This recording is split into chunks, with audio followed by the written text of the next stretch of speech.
Hello, my name is Mike from the Automotive Approach, used car dealership just north of Peterborough. Today we're going to be showing you a video on how to replace your radio in your BMW E90. So before removing your radio, do make sure it's not the fuse that's blown for your radio. Have a look in your BMW owner's manual to see exactly which fuse it is in your particular E90. So we only want two tools for this, a Phillips head screwdriver and a plastic trim remover. We've also put a microfiber cloth down over our trim just to save it from any scratches. We've also put this back here just to give us a bit more working space. So we need to work by moving the air conditioning controls out of the way. I find it easy if you go just below the controls, just here, and gently pry on both sides. It pops out nice and easily. We don't need to unplug this or remove it, we'll just lay it down flat. Next, get your Phillips head screwdriver, and there's two Phillips head screws under here.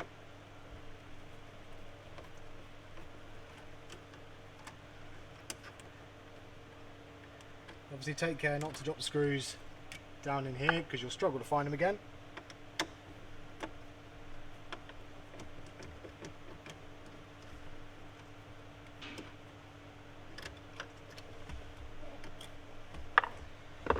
And then simply pull back like that.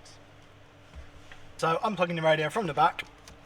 First go with the aerial. These can be tricky, they're not the easiest of things. I find it easy. You've got a tiny little tab at the back, push in on the tab with your plastic trim remover and just pull up at the same time. Don't yank on the cable too much. For the harness, quite simple. Lever that at the back, fold it out and pull out. And there we have it, one removed radio.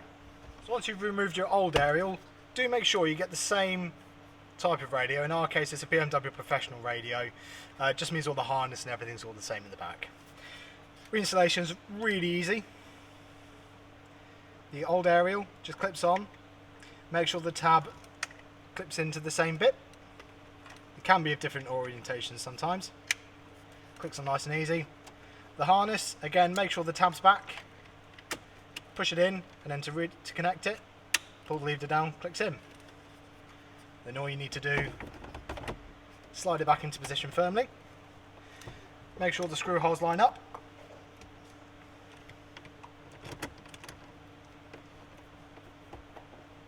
Pop the screws in.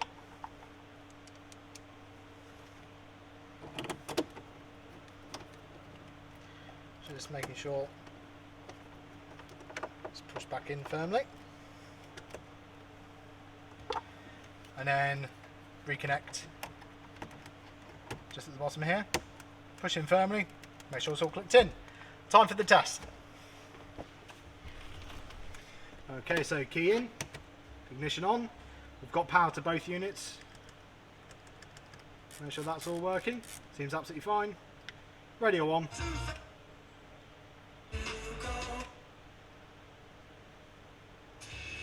MCN bikes for sale. Seems perfectly fine. We obviously can't play for too long, otherwise we'll get a copyright strike on our YouTube channel. If you like what you saw today, please subscribe. We really appreciate the subscriptions. And also, if you have any questions about replacing a radio unit in a BMW, leave a comment down below and do our best to help. Thank you very much.